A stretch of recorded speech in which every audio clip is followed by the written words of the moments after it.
योग दर्शन की 101वीं कक्षा। हमारी 100 कक्षाएं हो गई हैं और पिछली जो कक्षा थी उसमें हम योग दर्शन के प्रथम समाधिपाद को देख रहे थे और समाधिपाद के अंतर्गत 38वां सूत्र चल रहा था। 38वां सूत्र बहुत महत्वपूर्ण है।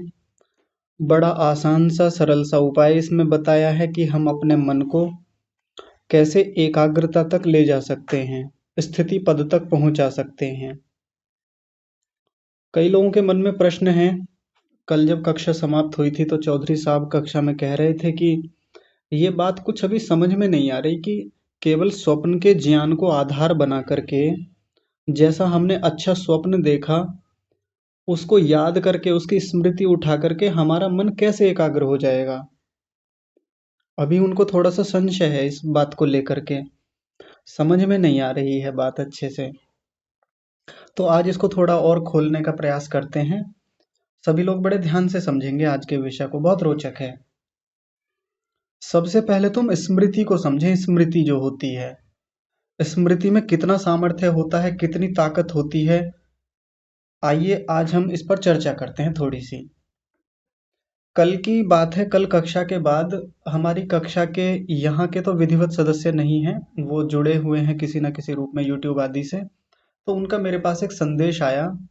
उन्होंने कहा कि घर में कुछ लड़ाई चल रही है, बहुत सारी परेशानियां हैं और मैं चाहकर भी उनको ठीक नहीं कर पा रहा हूँ।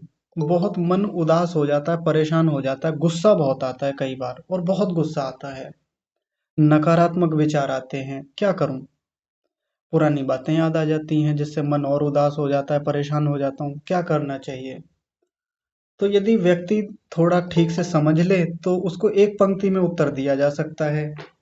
एक पंक्ति का उत्तर क्या है? सकारात्मक विचार करिए, अच्छी चीज़ों उठाइए, अच्छी चीज़ों को याद कीजिए। ये बस एक पंक्ति का उत्तर है।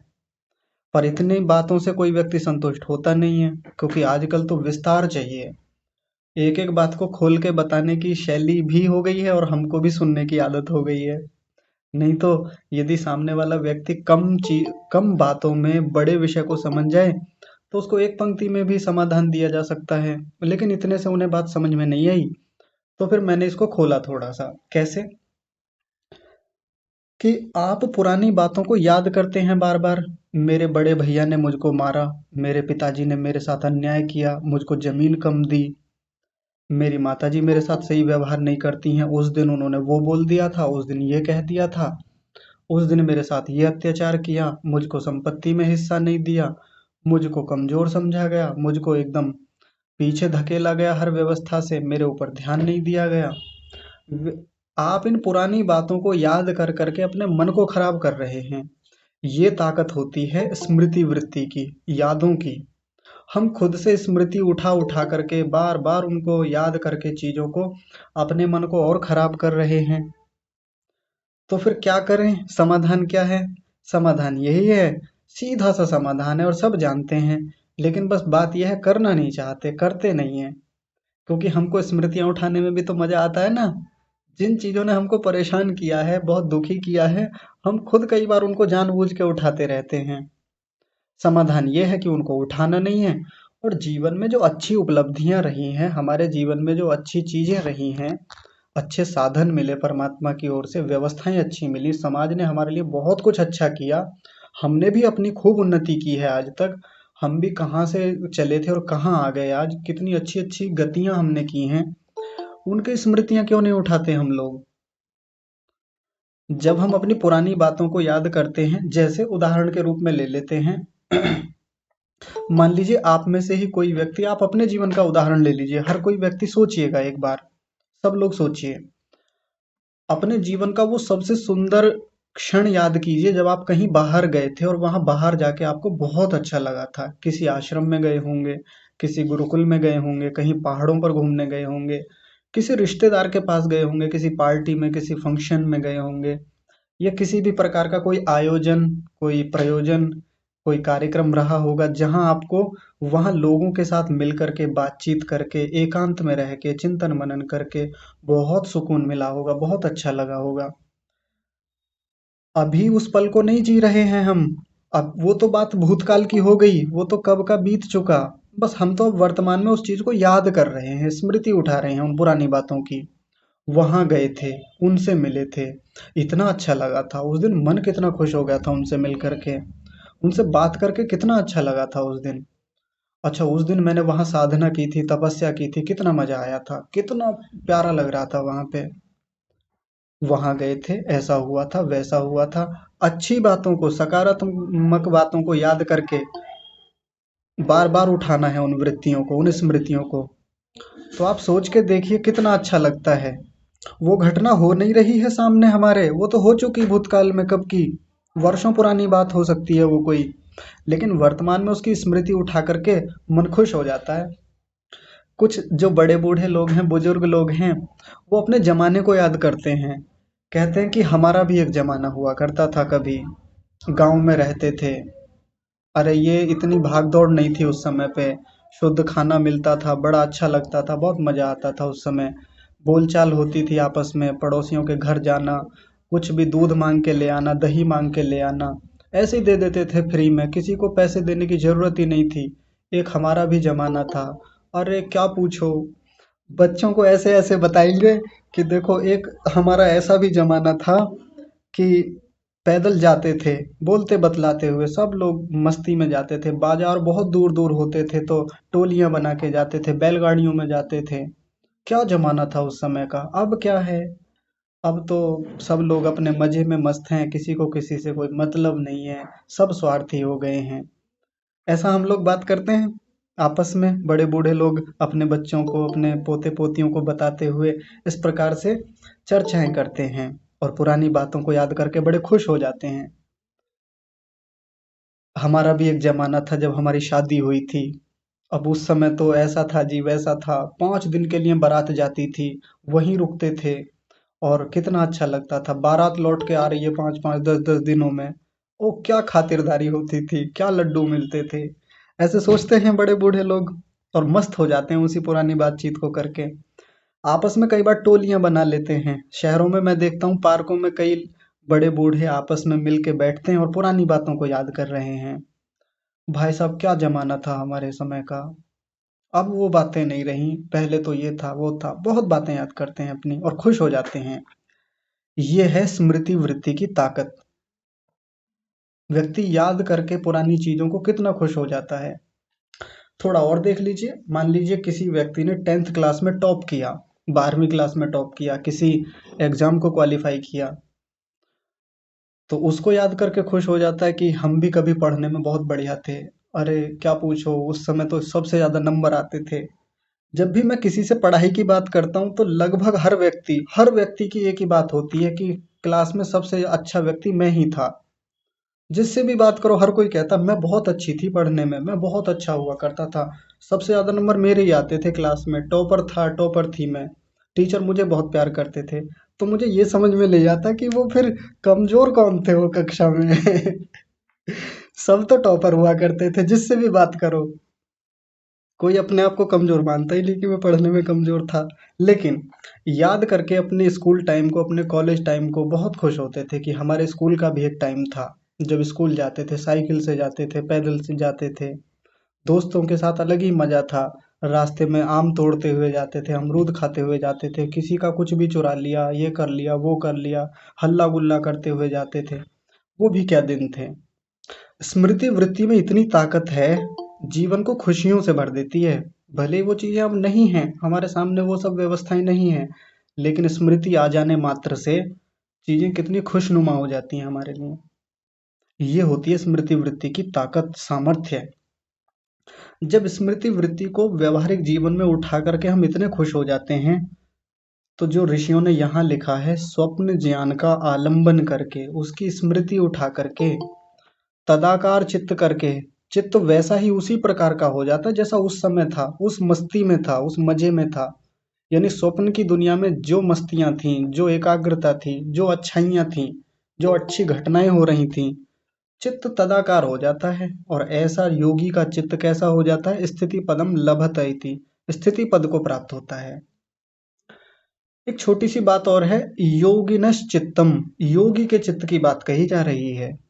तो चौधरी साहब ने जब कल बात कही थी, मैं उसी बात को पूरी कर रहा हूँ कि ये जो प्रथम समाधि पाद है, ये ऊंचे लोगों के लिए हैं। हालांकि बातें हम उस रूप में करते आ रहे हैं कि कोई भी कर सकता है इन सब चीजों को। जब से हम शुरू से पढ़ना शुरू किया है और यहाँ तक आए हैं, यहाँ तक आते आते हमारी बातचीत हर लेवल के व्यक्ति को लेकर हो रही है, की जा सकती है, उस पर व्यक्ति बढ़ सकता है। बढ़ेगा, लाभ होंगे, लेकिन कम लाभ होंगे छोटे व्यक्ति को, कम स्तर के व्यक्ति को जिसने बढ़ना शुरू किया है। लेकिन जो व्यक्ति पहले से योग में काफी गतियां कर चुका है, समाहित चित्त है, समाहित चित्त वालों के लिए होता है ये योग दर्शन का प्रथम समाधिपाद।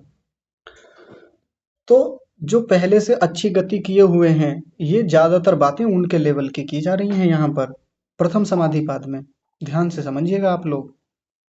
तो अभी हमको लगेगा कि स्वप्न ज्ञान का आलंबन करके हमारा चित्त कैसे स्थिति पद को प्राप्त हो जाएगा। नहीं हो पाता जी हमारा, तो हमने तो करके भी देखा, या थोड़ा हो पाता है। अब काम करें पूरे दिन में या इनको याद करते फिरें। चौधरी साहब ने कब कल अंत में यही बात कही थी, जी हम तो काम भी करते हैं, अपनी ड्यूटी भी होती है, घर की और भी जिम्मेदारियां हैं। तो पहली बात तो समय निकालना होता है योग के लिए भी, इन सब चीजों के लिए। और बात जब केवल योग की आए, चित्त को स्थिति पद तक पहुंचाने की आए, तो फिर अपने व्यवहारिक जीवन से थोड़ा सा तो आराम लेना होता ही है हमको। थोड़ा सा तो उधर से हाथ खींचने होते हैं, थोड़ा सा तो उधर से एक शिथिलता चाहिए हमको, ढीलापन चाहिए। अगर उधर बहुत लगे हुए हैं काम में, बहुत गहराई से जुट गए हैं, तो फिर योग की बहुत सारी चीजें हम नहीं कर पाएंगे। लेकिन अब ऐसा भी नहीं है कि कुछ भी ना कर पाएं जी।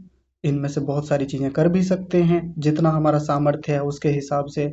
जितना हम लेके चल सकते हैं साथ में, उनको तो लेके चला ही जा सकता है।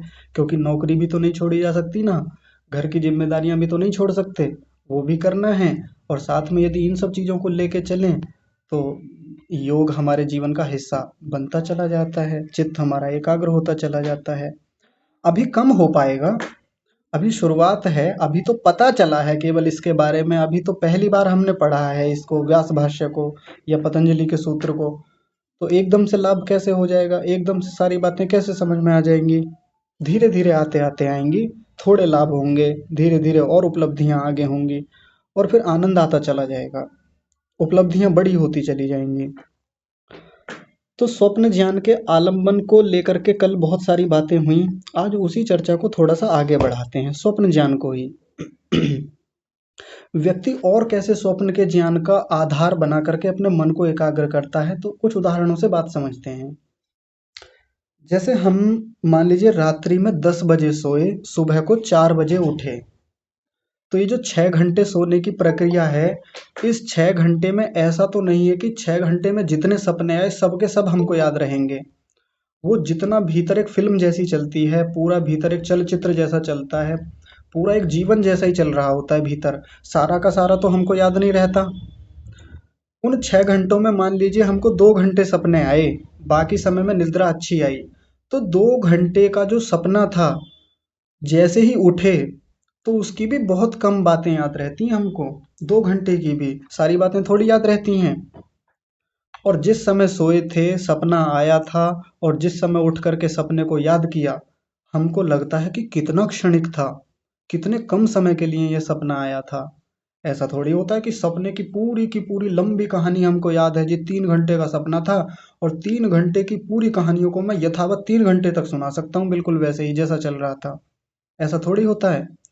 स्वप्न जो होता है क्षणिक होता है, बहुत कम समय के लिए, स्थायी नहीं होता। सब चीजें वास्तविक नहीं है वहां पर। व्यक्ति इसी बात को आधार बना ले। इसी बात को आधार कैसे बना ले कि ये जो दुनिया है भले ही वास्तविक है, स्वप्न तो वास्तविक नहीं होता, लेकिन ये दुनिया, ये बाहर का संसार जो है, ये वास्तविक है, लेकिन ये भी क्षणिक ही है। जब हम अपने पुराने जीवन को याद करते हैं तो हमको कैसा लगता है, यार 1 साल कब में निकल गया पता ही नहीं चला। जैसे जनवरी जब आ रही थी या दिसंबर चल रहा था अभी पीछे, तो कितने लोग एक बात कहते हुए पाए जाते हैं, यार ये साल कब कब में निकल गया पता ही नहीं चला। ऐसे ही निकल गया 2024, ऐसे निकल गया 2025, ऐसे सोचते हैं ना हम। जीवन के कब 25 साल ऐसे ही निकल गए पता ही नहीं चला। अभी तो छोटे से ही थे हम, अभी तो ऐसे थे, अभी तो युवा थे, और वृद्धावस्था कब आ गई पता ही नहीं चला। जीवन कब हाथ से निकल जाता है हमको पता चलता है? नहीं चलता। जब व्यक्ति जीवन के बारे में गंभीरता से विचार करता है कि जीवन इतना सा है कि सपने की तरह एकदम उड़ जाता है, आया एकदम से चला गया। सुबह को जब व्यक्ति बैठ के सोचता है, थोड़ी देर बिस्तर पे बैठ जाए, अपने सपने को याद करे और याद करके देखे, सपना तो आया था, बहुत लंबा था, लेकिन एक झटके में उड़ गया पूरा का पूरा सपना। और व्यक्ति ऐसे ही 50-60 साल की आयु में जाकर के यही सोचता है, अभी तो हम 5-7 साल के थे, 10 साल के थे, 15 साल के थे, कब इतनी आयु निकल गई, 40 साल की आयु चली गई हमारी, 50 साल की आयु चली गई, पता ही नहीं चला कैसे जीवन निकल गया। कुछ भी तो प्राप्त नहीं कर पाए आज तक। कुछ भी तो ऐसा नहीं लगा कि जिसको लेके हम कह सके कि हाँ ये हमारा था, ये हम जुटा पाए। ये जुटा पाए तो बहुत कम जुटा पाए आज तक। इतना कमा पाए हैं अब तक। इतना भीतर भक्ति इकट्ठी की है, आंतरिक ऐश्वर्य इकट्ठे किए हैं। क्षणिक दिखता है हमको जीवन फिर। और फिर गंभीरता आती है जीवन के प्रति। सबके आती है। हर कोई व्यक्ति जीवन में एक ना एक बार तो सोचता है कि यार क्या ही उद्देश्य है जीवन का, क्यों हमारा जीवन हुआ, क्यों हम मर जाते हैं, क्यों ये मरना होता है। एक तो वो मरना होता है जो मरना ही होता है, बार बार व्यक्ति मर जाता है, और एक होता है कि मर जीते जी मरना होता है। उसकी बात नहीं कर रहा हूँ, जो व्यक्ति मर जाता है तो विचार तो होता ही है सबका कि कैसे मर जाते हैं, कैसे मृत्यु होती है, जन्म क्यों होता है, क्यों हमें ये जीवन मिला। तो ये विचार जब चलते हैं तो व्यक्ति गंभीर होता है, स्थिर होता है। सारी चिंताओं का एक आधार है, वो है अविद्या, राग या द्वेष। अविद्या कह लीजिए, राग कह लीजिए, द्वेष कह लीजिए, इनमें से कोई भी एक ले लीजिए। मुख्य रूप से राग को ले लीजिए। जितना ज्यादा राग होगा जीवन में, समस्याएं चिंताएं उतनी ज्यादा होंगी। और ये राग हट जाएगा तो व्यक्ति की बहुत सारी चिंताएं, बहुत सारे तनाव, बहुत सारी चंचलता, बहुत सारा उथलापन भीतर जो है, बहुत सारी परेशानियां जो मन के भीतर हैं वो कम होने लगती हैं। कब? जब राग खत्म होने लगता है। और जब व्यक्ति जीवन के बारे में गंभीरता से सोचता है कि जीवन क्यों मिला, क्या इसीलिए जीवन मिला कि बस नौकरी करते रहो, या केवल इन्हीं में लगे रहो, परिवार के लोगों में, या केवल इन्हीं सब व्यवस्थाओं में लगे रहो, मनोरंजन में लगे रहो, इसीलिए जीवन थोड़ी मिला है। इतना जीवन तो मनोरंजन में ही निकल गया, जीवन के 40-50 साल ऐसे ही खराब हो गए। तो अब कुछ तो अपने लिए करें, अब कुछ तो अपने लिए जुटाएं। ऐसा गंभीरता से सोचता है व्यक्ति तो राग कम होता है, गंभीरता आती है। और ऐसे व्यक्ति का चित्त धीरे धीरे स्थिति पद को प्राप्त होता है, एकाग्रता की ओर बढ़ने लगता है। क्योंकि चित्त की एकाग्रता के लिए चित्त में गंभीरता चाहिए। और गंभीरता का मतलब रोना धोना नहीं होता। गंभीरता का मतलब उदास होना नहीं होता। व्यक्ति प्रसन्न रह के भी गंभीरता की स्थिति में जा सकता है। गंभीरता का मतलब है जहाँ स्थिरता है व्यक्ति के भीतर। जैसे समुद्र के भीतर गंभीरता होती है। समुद्र के भीतर की स्थिति को हम यही कहते हैं ना, कितना गंभीर समुद्र है ये, गहरापन है जिसके भीतर, बहुत गहराई है। हमारे मन के भीतर भी जब ऐसी गहराई आती चली जाती है तो मन शांत होने लगता है। ये गहराई कब आती है? जैसे जैसे ज्ञान बढ़ता है व्यक्ति के भीतर, जैसे जैसे ज्ञान की स्थिति बढ़ती जाती है, व्यक्ति के आवाज में गहराई आने लगती है, जीवन में गहराई आती है, ठहराव आने लगता है। सारी उछल कूद, सारी चंचलता इसीलिए है क्योंकि ज्ञान बहुत कम है हमारे पास। छोटा मोटा कहीं से कुछ पता चल गया, थोड़ी सी पुस्तकें पढ़ ली, थोड़ी सी इंफॉर्मेशन कहीं से जुटा ली, थोड़ा सा इंटरनेट पे कुछ देख लिया, और हम सोचने लगते हैं कि हम तो बहुत ज्ञानी हो गए। उछल कूद है, फिर चंचलता है, फिर व्यक्ति इधर भागता है, उधर भागता है, तमाम ऐश्वर्यों को जुटाने के पीछे दौड़ता रहता है जीवन भर। लेकिन जब ज्ञान बढ़ता है, जैसे जैसे स्थितियां भीतर से मजबूत बनती हैं, गहरा हो जाता है व्यक्ति, ठहराव आता है उसके जीवन में, समय लगता है इस प्रक्रिया में। तो बताइए, जब सपने को व्यक्ति इस प्रकार से देखेगा, इस स्वप्न को गंभीरता से समझेगा कि कितना क्षणिक होता है स्वप्न अपने आप में, वहां की दुनिया जो सपने की चल रही है एक झटके में तो समाप्त हो जाती है। ऐसे ये जीवन भी एक ना एक दिन चला जाएगा हमारा। क्या क्या जुटा लेंगे, क्या कर लेंगे? क्यों नहीं हम गंभीर हो पा रहे हैं अभी तक? तो बताइए, क्या ऐसा चित्त स्थिति पद को प्राप्त नहीं होगा? क्या ऐसे चित्त में एकाग्रता नहीं आएगी? ऐसे स्वप्न के ज्ञान का आलंबन किया जाता है। एक तरीका कल बताया था कि अच्छे सपने दिखाई दें, उनकी खूब स्मृतियां उठाएं, खूब याद करें, उनको बार बार याद करें, बार बार याद करें। और स्मृति वृत्ति में इतना सामर्थ्य होता है कि वो बार बार वैसी ही स्थितियां भीतर बनाने लगती है, वैसे ही संस्कार बनते हैं। और जैसे संस्कार वैसे ही सपने आएंगे, बार बार वैसे ही सपने आएंगे हमको। तो कल एक चर्चा करके हमने अंत में छोड़ी थी, उसको आज थोड़ा आगे बढ़ा लेते हैं, फिर निद्रा ज्ञान पर चलेंगे। कल कक्षा के अंत में एक बात रखी थी कि कई बार कई लोग कहते हैं जी मेरे सपने तो सच्चे हो जाते हैं, मैं जो भी सपना देखता हूँ या देखती हूँ बिल्कुल सच्चे होते हैं, मैंने वो देखा था, मैंने वो देखा था और बिल्कुल सच्चा निकला। एक दिन की बात है, ऐसे ही एक चर्चा चल रही थी कक्षा में, तो सपनों की ही बात थी। तो एक हमारी माता जी हैं, आदरणीय हैं, बहुत बहुत योग्य हैं, वरिष्ठ हैं। तो उन्होंने कहा कि मैं सपने में कई बार देखती हूँ और वो बातें सच हो जाती हैं। मैंने पूछा माता जी बताइए, कुछ उदाहरण दीजिए। तो उन्होंने दो तीन उदाहरण दिए।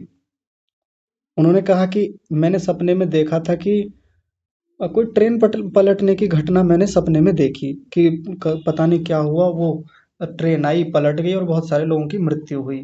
सुबह को जब उठे तो वास्तव में न्यूज में वैसी ही एक घटना चल रही थी और लोग बहुत सारी मात्रा में हताहत हुए, मृत्यु को प्राप्त हुए। ये मेरा सपना सच्चा हुआ। मैंने कहा और घटना बताइए। एक और बताई। कहा ये भी सच्चा हुआ। मैंने कहा और बताइए। एक और बताई। उन्होंने तीन घटनाएं बताई। मैंने कहा और बताइए। कहने लगी और तो याद नहीं है। मैंने कहा और बताइए, सोच के बताइए। कहने लगी और तो याद नहीं है। मैंने कहा माता जी संयोग का नाम सुना है आपने? संयोग? कहने लगी हाँ सुना है। मैंने कहा संयोग है ये। आपके जीवन में मान लीजिए 1000 सपने आए और इधर ये 3 सपने आए। ये 1000 सपने ऐसे थे जो सच्चे ही नहीं हुए, जिनके बारे में कंफर्मेशन था ही नहीं आपको कि ये सच्चे हुए या झूठे हुए, या ये कभी सच हुए ही नहीं, वास्तविक जीवन में दिखे ही नहीं। और ये 3 सपने सच्चे हो गए। आपने इन 3 सच्चे सपनों के आधार पे सभी सपनों को एक बार में ये कैसे कह दिया कि मेरे सपने तो सच्चे हो जाते हैं?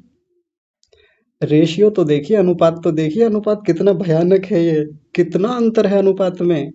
सच्चे होने की मात्रा इतनी भयंकर है और सच्चे ना होने इतनी सी है, 3 के बराबर है, और सपने सच्चे ना होने का अनुपात तो 1000 है। मतलब मोटा मोटा बता रहा हूँ मैं। हो सकता है कितनी चीजें और संयोग में रही हों, आप नहीं जान पाए हो, ना देखा हो। तो सपने सच्चे नहीं होते। कुछ चीजें कभी देख ली, दिख गई सपने में, और बाई चांस वैसा ही व्यवहारिक जीवन में हो गया, तो उसके आधार पे ऐसे थोड़ी कह देंगे कि सपने सच्चे होते हैं। फिर आप उनके बारे में बात क्यों नहीं करते जो सपने सच्चे ही नहीं हुए?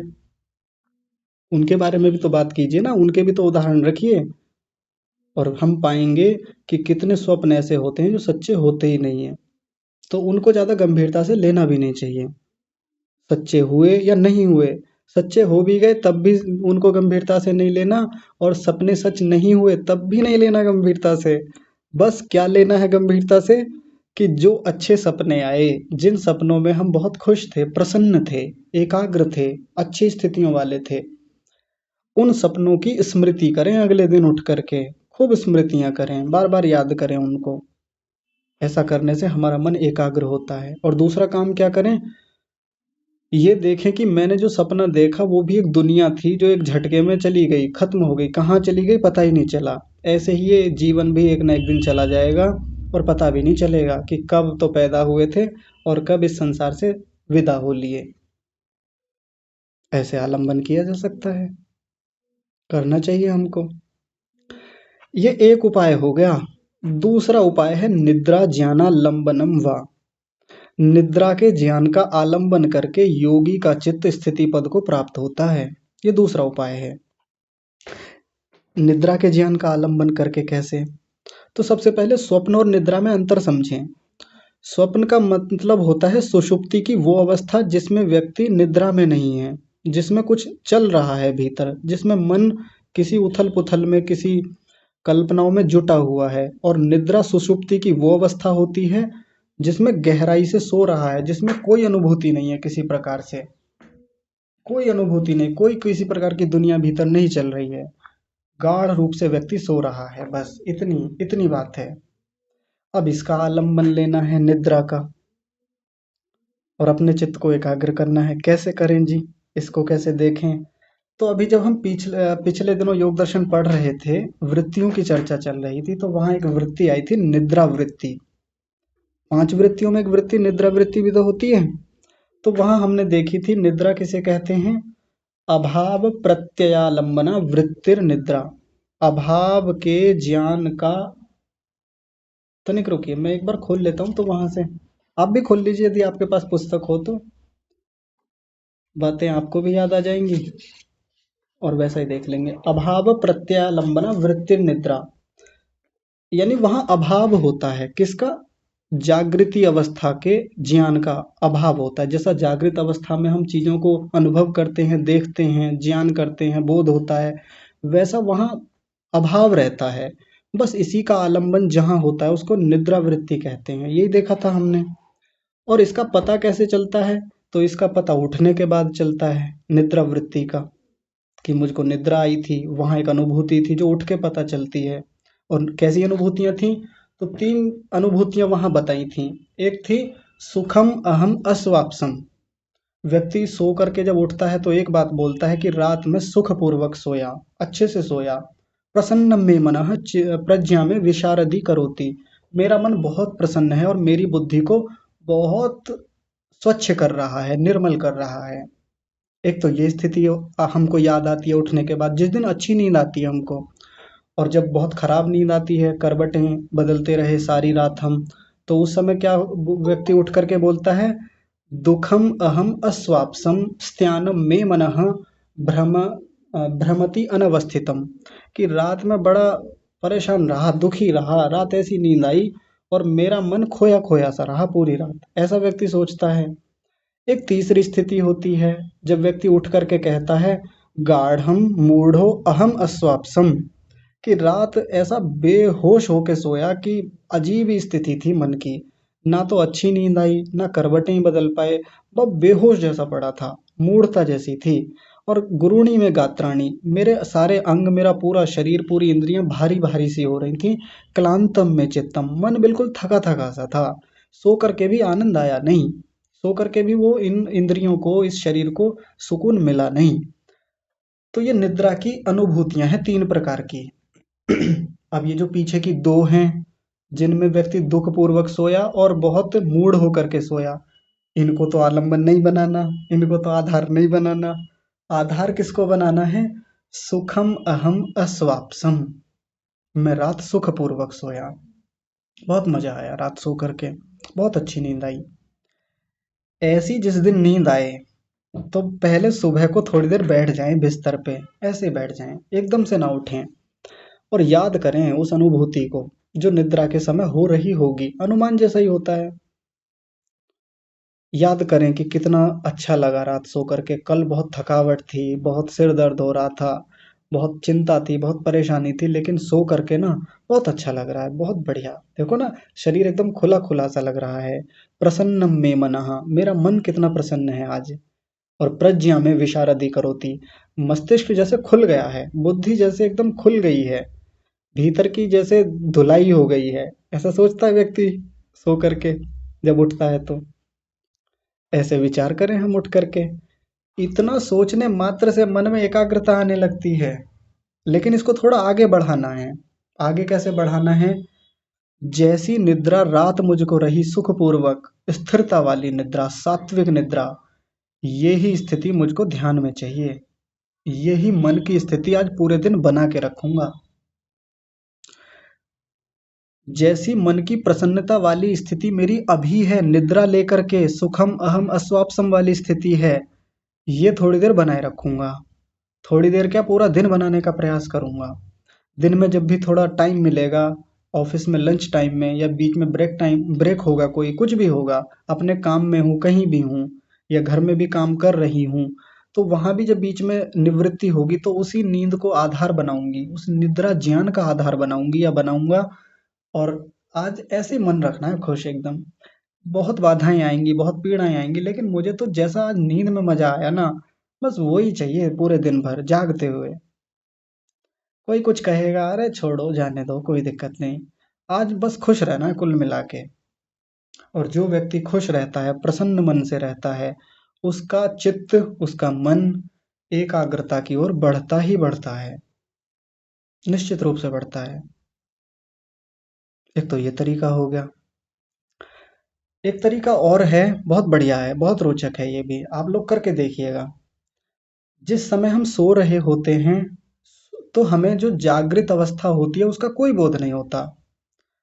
सोता हुआ व्यक्ति क्या उसके साथ ये जुड़ा हुआ होता है कि इसका नाम ये है, अपनी अनुभूति कर पाता है कि मैं ये हूँ, मैं ये हूँ, मैं राम हूँ, मैं श्याम हूँ, मैं अमुक व्यक्ति हूँ, मैं काला हूँ, मैं गोरा हूँ, मैं ऊंचा हूँ, मैं महाराज हूँ, मैं आचार्य हूँ, मैं विद्यार्थी हूँ, कोई अनुभूति नहीं रहती।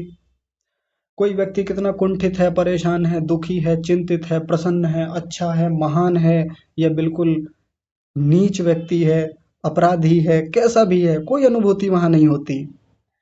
मेरा संबंध किससे है, कौन मेरे पिता हैं, कौन मेरी माता है, ये मेरी वस्तु है, ये मेरा फोन है, या ये मेरा घर है, ये मेरे वस्त्र हैं, मेरा शरीर है, मेरा इतना सुंदर चेहरा है, मेरे अच्छे बाल हैं, कोई अनुभूति होती है सोते समय? कुछ नहीं होती। निद्रा है ही वो चीज जहां कोई अनुभूति होती ही नहीं है इस प्रकार की,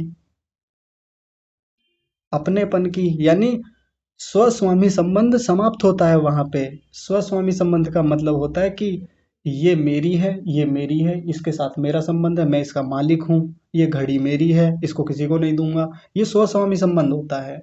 स्व का मतलब होता है संपत्ति और स्वामी का मतलब होता है मालिक। तो संपत्ति और मालिक के बीच जो संबंध होता है उसको कहते हैं स्वस्वामी संबंध। तो ये मालिकाना भाव थोड़ी रहता है सोते समय हमारा, नहीं रहता। यही चाहिए, उठ करके व्यक्ति ये सोचे, रात जो हमारा मन उन सब राजसिक स्थितियों से पृथक रहा, स्वस्वामी संबंध से अलग रहा, उस राग से अलग रहा, उस द्वेष से अलग रहा, जो द्वेष परेशान करते हैं व्यवहारिक जीवन में, जो अविद्या परेशान करती है, वो तो निद्रा में थी नहीं। ये जैसी निद्रा वाली स्थिति यदि ये जीवन में आ जाए, ये साधना के समय आ जाए, ये उपासना के समय आ जाए, मजा आ जाए, आनंद आ जाए, फिर तो सुख आ जाए। ऐसे ज्ञान का आलंबन करना है, निद्रा के ज्ञान का आलंबन। निद्रा में कोई किसी का पिता थोड़ी होता है, कोई किसी का पुत्र थोड़ी होता है, कोई काला गोरा छोटा मोटा बड़ा नाटा जैसा भी है, कुछ नहीं होता। व्यक्ति वहां बस एक ऐसी स्थिति में है जहाँ कोई अनुभूति नहीं है। कई बार एक तुलना जैसी की जाती है समाधि के साथ, निद्रा की। निद्रा की तुलना समाधि के साथ की जाती है। जैसे समाधि जो निरोध समाधि होती है जहाँ कोई वृत्ति नहीं है, तो निद्रा की भी स्थितियां वैसी ही हैं। मतलब निद्रा समाधि होती है ऐसा नहीं कह रहे हैं यहाँ पर, बस एक एक उदाहरण के रूप में उस बात को समझाने का प्रयास है कि जैसी निद्रा में एक वृत्ति रहित स्थिति होती है, हालांकि वृत्ति है वहां, अनुभूतियां हैं, सुखपूर्वक सोया, दुखपूर्वक सोया, ये अनुभूतियां रहती हैं। भले ही उस समय पता नहीं चल रही है क्योंकि सुषुप्ति अवस्था ही बड़ी विचित्र है, पता उठ के चलता है उसका, लेकिन दिखने में ऐसी लगती है जैसे निरोध समाधि जैसी स्थिति हो। सब वृत्तियां रुकी पड़ी हैं सोते समय, किसी प्रकार का कोई ध्यान, कोई चिंतन, कोई स्मृति, कोई मनन मंथन, कुछ नहीं होता। और व्यक्ति यही तो चाहता है, हर साधक यही चाहता है कि मेरा मन ऐसा हो जाए जहां बस कोई बोध हो ही ना, या जहां कोई वृत्ति बचे ही ना, चिंतन मनन विचार जितने आते हैं बस सब रुक जाए, मैं ऐसा चाहता हूँ अपनी साधना। निद्रा में भी तो वही सब है और क्या है। लेकिन निद्रा हमारे नियंत्रण में नहीं होती।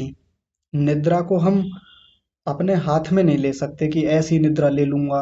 प्रयास किए जाते हैं उसके लिए, लेकिन जहां निद्रा जब चल रही होती है, कंटिन्यू है निद्रा, वहां कोई अधिकार नहीं है हमारा, कोई नियंत्रण नहीं है। लेकिन साधना में नियंत्रण होता है, साधना में बोध भी है, साधना में प्रयास होते हैं, प्रयत्न होते हैं, व्यक्ति करता ही है वहां पे। तो जो निद्रा में एक इतनी अच्छी स्थिति हमारी होती है प्रतिदिन, अच्छी निद्रा की बात चल रही है ये, जब सुखपूर्वक सोते हैं हम, उसको याद करें अगले दिन उठ करके, खुश हो जाए देख करके उसको, कितना मजा आया सो करके रात, वो ही चाहिए। अब ये जब जैसे मैं बाहर आता हूँ निद्रा से, इस व्यवहारिक जीवन में जैसे अपना काम करना शुरू किया, तो चिंताएं दुनिया भर की, परेशानियां, मेरा ऑफिस, मेरा काम, मेरी सैलरी आई नहीं आई, और इस बार तो पैसे वहां उठ गए, इंस्टॉलमेंट जानी है, ये पैसे जमा करने हैं, वहां बिल देना है जी, मेरी पत्नी मेरे बच्चे परेशान हो गए, वहां जुड़ा, वहां राग, वहां द्वेष, उससे लड़ाई हो गई, उससे झगड़ा हो गया। कितनी चिंताएं स्वस्वामी संबंध के आधार पे व्यवहारिक जीवन में होती हैं हमारी। चंचलता, दुनिया भर की चंचलता, दुनिया भर की भाग दौड़ है। निद्रा में थोड़ी होती है भाग दौड़। केवल स्मृति उठाने मात्र से मन कितना शांत होने लगता है हमारा, आप सोच के देखिए। जो आज मैंने कक्षा के आरंभ में आपको उदाहरण बताया था कि जब हम अपने पुराने जीवन को याद करते हैं कि मेरा जीवन कितना अच्छा था, जब हम युवा थे, जवानी थी हमारी, जब हम बच्चे थे, कितने मस्त रहते थे। और हम खुश हो जाते हैं अपनी बचपन को याद करके, अपनी जवानी को याद करके। स्मृति को आधार बना करके कितना मन हमारा खुश होने लगता है। तो निद्रा के ज्ञान की स्मृति करके, इसका आलम्बन लेकर के हम अपने मन को क्यों एकाग्र नहीं कर लेते? किया जा सकता है, बहुत आसान काम है। बहुत सारे उपाय हो चुके हैं अब तक, और अभी तक का ये अंतिम उपाय है। हालांकि एक और बचा है, लेकिन वो सारे उपायों को समेटने वाला उपाय है। लेकिन यहाँ तक जितने उपायों की चर्चा हुई है, उन सब में मुझे लगता है सबसे आसान उपाय ये है। बिल्कुल हलवे जैसा है, कुछ नहीं करना है, कुछ विशेष काम नहीं करने हैं इसमें। लेकिन एक सावधानी रखनी है, सावधानी समझेंगे ध्यान से। सावधानी क्या है? ऐसा नहीं है कि ये काम व्यक्ति का लक्ष्य है कि इसी को टारगेट बनाना है जी, यही करना है आज से, और इसी से हो जाएगा सब कुछ, इसी से समाधि लग जाएगी, इसी से परमात्मा भी मिल जाएंगे, और इसी से जीवन की इतिश्री हो जाएगी, यानी मुक्ति मिल जाएगी।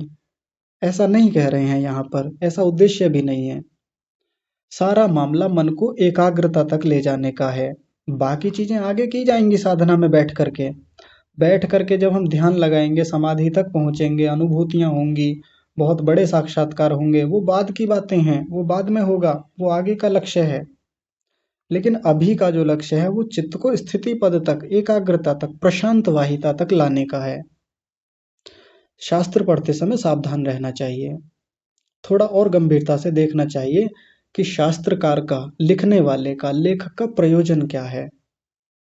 बिल्कुल प्रयोजन यहाँ ये नहीं है कि ऐसा करने से मुक्ति मिल जाएगी हमको। कुछ लोग सोच लेते हैं जी ऐसा करेंगे तो मुक्ति मिल जाएगी, आनंद आ जाएगा, इसी से हो जाएगा कल्याण। ये एक उपाय है जीवन को कल्याण की ओर ले जाने का। जाएगा उधर ही। ये तो एक ऐसे समझ लीजिए कि हमको, मान लीजिए कहीं, मुझे जैसे दिल्ली जाना है, दिल्ली जाने की प्रक्रिया में कई वाहन बदलने हैं। तो पहले मैं बाइक से भी जाता हूँ, बाइक एक जगह खड़ी करके फिर ऑटो पकड़ता हूँ, ऑटो पकड़ के फिर बस पकड़ता हूँ। ऐसे कई साधन बदलने पड़ते हैं। तो ऐसा समझ लीजिए कि ऑटो तक या बस तक पहुँचने के लिए जो मैंने बाइक उठाई है, ये ऐसा साधन है। अब कई बार बाइक बड़ी ज़रूरी हो जाती है उठानी, कई बार किसी से लिफ्ट माँग के चले जाते हैं, किसी से स्कूटर ले लिया, कुछ ले लिया और हम चले गए। तो वहाँ स्कूटर अपने आप में बहुत अच्छा साधन है, जो हमको बस तक तो पहुँचा देता है, नहीं तो कितने लोगों की चिंता यही होती है कि बस स्टैंड तक कैसे पहुँचा जाए। तो ये हमको बस स्टैंड तक पहुँचाने का एक साधन मात्र है। उससे आगे की यात्रा तो बस में बैठ के करनी है फिर। बस पकड़ना भी तो अपने आप में एक बड़ा चैलेंज होता है ना। हर किसी के घर के आगे से तो बस नहीं गुजरती ना। तो बस स्टैंड तक जाने के लिए जो छोटे मोटे साधन पकड़ने पड़ते हैं, ये वो साधन है हमारे लिए स्वप्न ज्ञान का या निद्रा के ज्ञान का आलम्बन कर लेना। आगे बस पकड़ लेंगे और बस पकड़ के फिर जहाँ तक हमको, जो हमारा डेस्टिनेशन है, गंतव्य स्थल है, वहाँ तक पहुँच जाएंगे आराम से, धूमधाम से। वो फिर सफ़र हमारे लिए आसान हो जाएगा। फिर तो बैठना ही तो है बस में, टिकट लिया, बैठ गए, कहानी खत्म, फिर कुछ करना ही नहीं है। वही मामला फिर आगे चल के समाधि में होता है, साधना में होता है। मन को यदि एकाग्र कर लिया, स्थिति पद तक पहुंचा लिया, तो फिर आगे की यात्रा बहुत सरल हो जाती है हमारे लिए, बहुत आसान है। समय हो गया है और आज की ये बातचीत भी यहाँ पर पूरी हो गई है। इस पूरी बातचीत में, पूरी चर्चा में यदि आपका कोई प्रश्न हो, कोई शंका हो, तो आप कल को पूछ सकते हैं, नहीं तो फिर अगला विषय जो और महत्वपूर्ण है उसको शुरू करेंगे। आज की कक्षा को यहीं विराम। आप सभी को सादर प्रणाम। ओम।